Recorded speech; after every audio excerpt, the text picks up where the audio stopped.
Mostramos el panorama económico nacional e internacional con datos y cifras que revelan los factores que afectan a los salvadoreños. Diálogo con Ernesto López, Análisis Económico. Último día del mes de agosto de 2016. Buenos días, qué gusto saludarles a ustedes. Bienvenidos a nuestro programa de hoy, agradeciendo a Dios Todopoderoso, como siempre, por darnos ese privilegio de poder ingresar hasta la intimidad de sus hogares. Y quiero darle la más cordial bienvenida al presidente de la gremial, al licenciado Luis Cardenal. Bienvenido. Muchísimas gracias. Muy buenos días. También me acompaña el ingeniero José Luis Zaca, director del Comité Ejecutivo de ANET y también presidente de ASDER, Asociación Salvadoreña de Radiodifusores. Bienvenido. Sí, gracias Ernesto por la invitación y un saludo a toda la audiencia de Megavisión. Bueno, a juicio de algunos analistas, el país atraviesa actualmente por una coyuntura de mucha trascendencia, como lo decía, para la justicia, también el orden político y, por qué no decirlo, para la institucionalidad misma que se ha visto históricamente afectada por el manoseo y la corrupción que promueven aquellos malos funcionarios.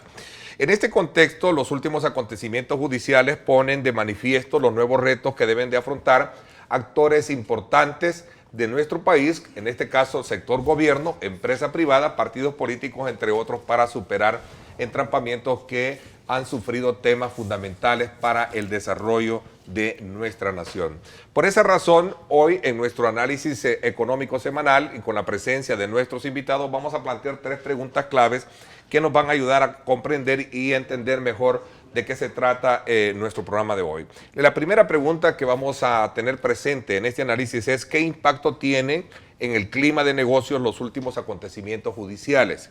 La segunda dice, ¿está la Fiscalía General de la República a tono con las expectativas que tiene el sector privado y el país en general? Y la tercera es, ¿facilita el diálogo político en la actual coyuntura nacional? Son aspectos relevantes que vamos a tener presentes con nuestros invitados acá y por esa razón yo le invito a usted a que me acompañe. Recuerden, nuestros sistemas de comunicación están disponibles para que usted participe.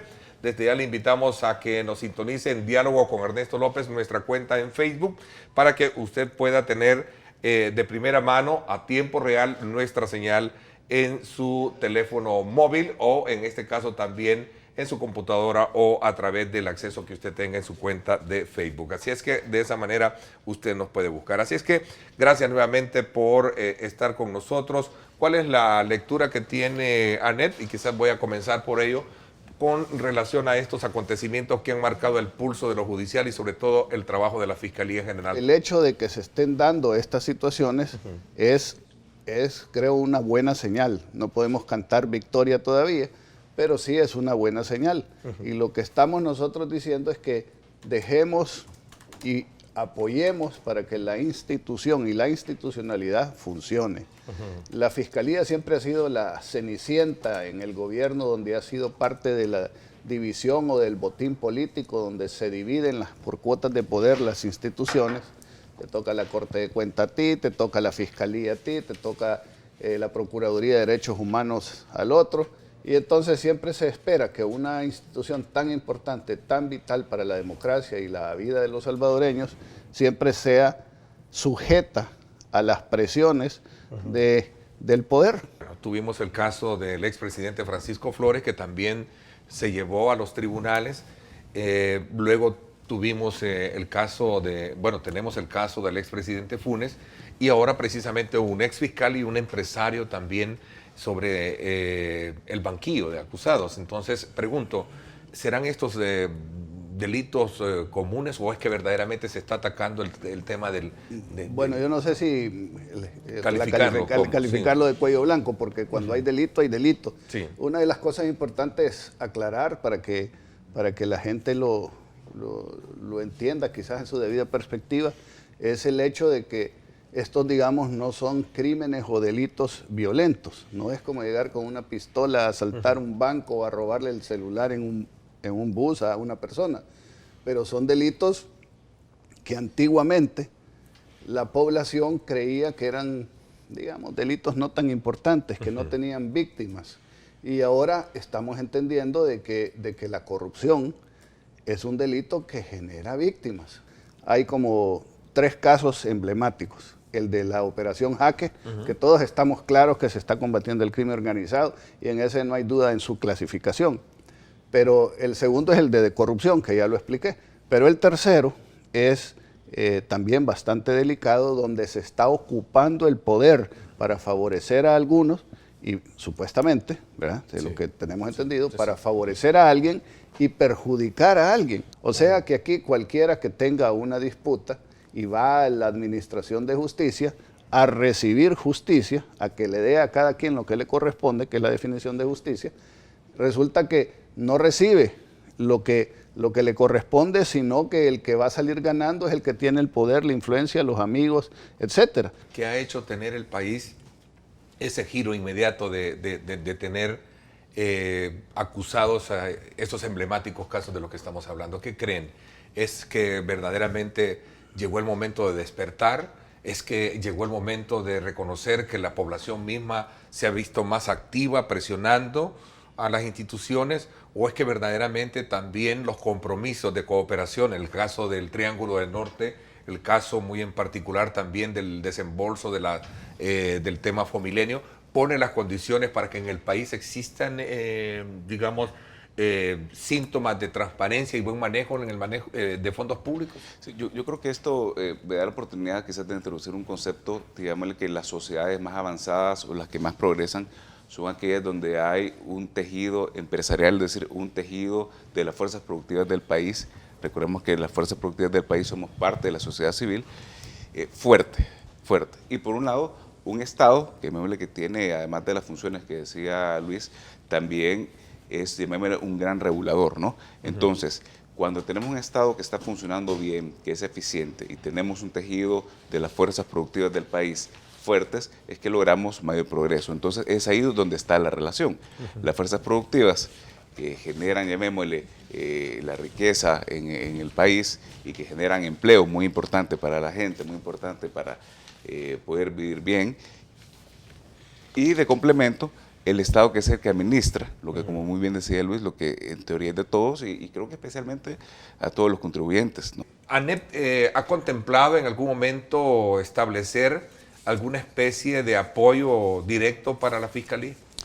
Pues, digamos, primero quisiera decir de que en ENADES anteriores siempre hemos hablado y propuesto la independencia y el apoyo de la Fiscalía. Siempre hemos estado claros de la importancia que la Fiscalía tiene para la administración de justicia y el desarrollo del país y de su seguridad. Nosotros creemos que la Fiscalía debe de tener una asignación presupuestaria adecuada para el mandato y los roles que le da la Constitución. En el pasado, repito, ha sido como la Cenicienta, donde eso no se le ha dado, y es mi opinión personal que no se le ha dado para tenerla amarrada, para tenerla con poca independencia, asfixiada. Quiere hacer alguna cosa, alguna investigación y no puede, ¿verdad? Nosotros lo primero que estamos haciendo es dándole el apoyo moral, diciendo que de los recursos que pagamos en nuestros impuestos se le asigne una cantidad adecuada para que la Fiscalía pueda hacer sus funciones. ¿Por qué en el país se sigue postergando un acuerdo fiscal? Ya lo ha dicho José Luis, lo voy a repetir. Nosotros estamos proponiendo una solución de fondo para mediano y largo plazo, que es un acuerdo por el crecimiento y el empleo. Y ahora voy a explicar que el momento de un pacto fiscal, al menos con la sociedad y con el sector productivo, tuvo su momento y pasó ese momento. Un pacto fiscal es una mesa de 4 patas: ingresos, gastos, deuda pública e inversión. Y eso se lo propusimos a Mauricio Funes en el año 2009.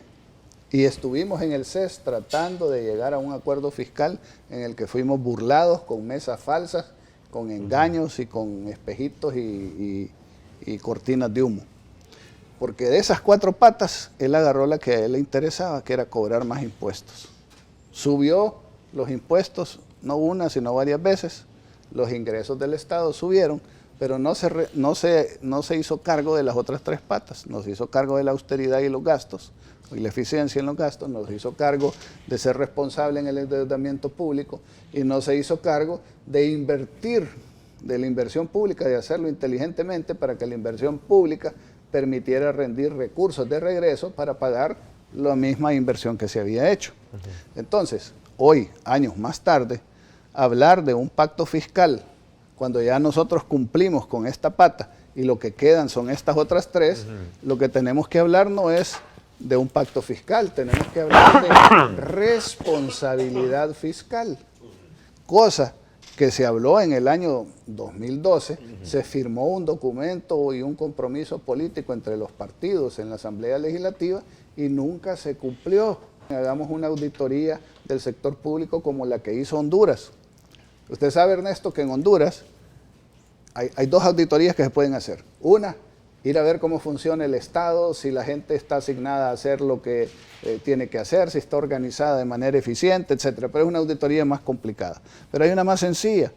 Mandaron a gente a auditar si la gente que está en la planilla del Estado está ahí trabajando y qué es lo que está haciendo.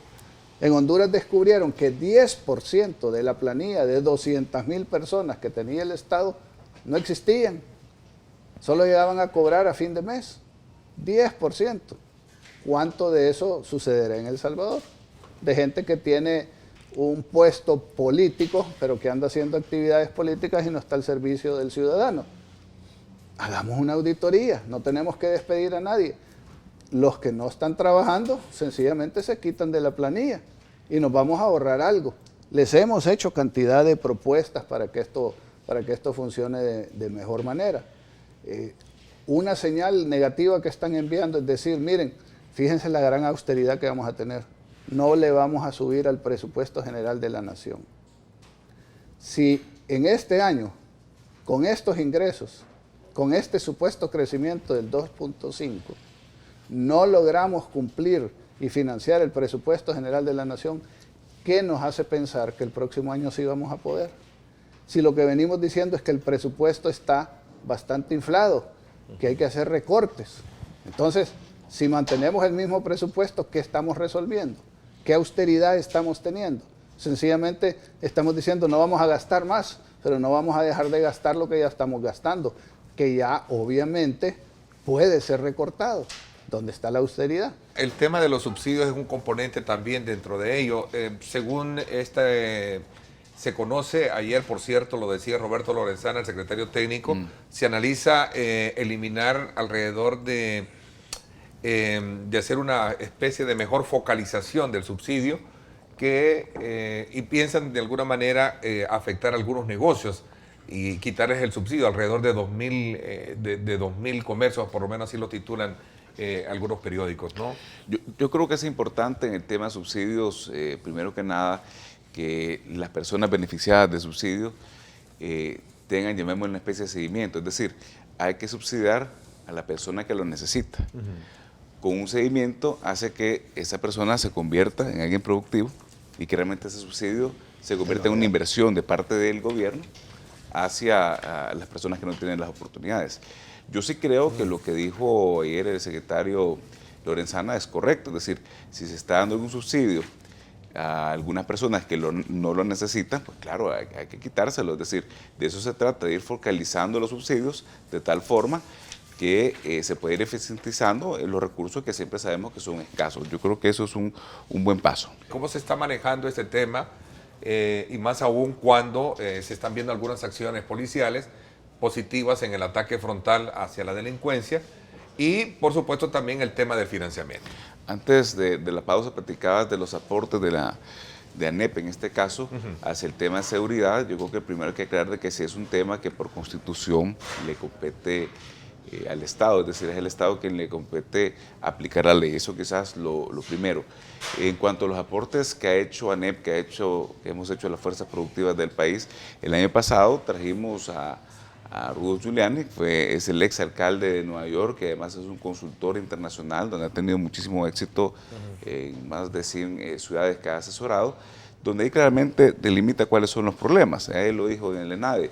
El problema, más allá que si hay o no señal de celulares en un penal, es el problema de que entre el celular. Él lo dijo claramente. Y eso, por supuesto, debo decirlo, es un tema complejo, no es un tema sencillo de solucionar, porque obviamente sabemos de que los mismos custodios sufren coacción de parte de algunos reclusos. Entonces, reitero, es un tema complejo. Los problemas de El Salvador tienen solución, que todos los salvadoreños podemos contribuir si la mayor riqueza que tiene el país somos nosotros, la creatividad, el estoicismo, nuestra voluntad de trabajo, nuestro compromiso, pero tenemos que trabajar unidos con una visión compartida que nos permita entre todos implementar las soluciones que sabemos están ahí y que es cuestión de ponernos a hacer. Así es.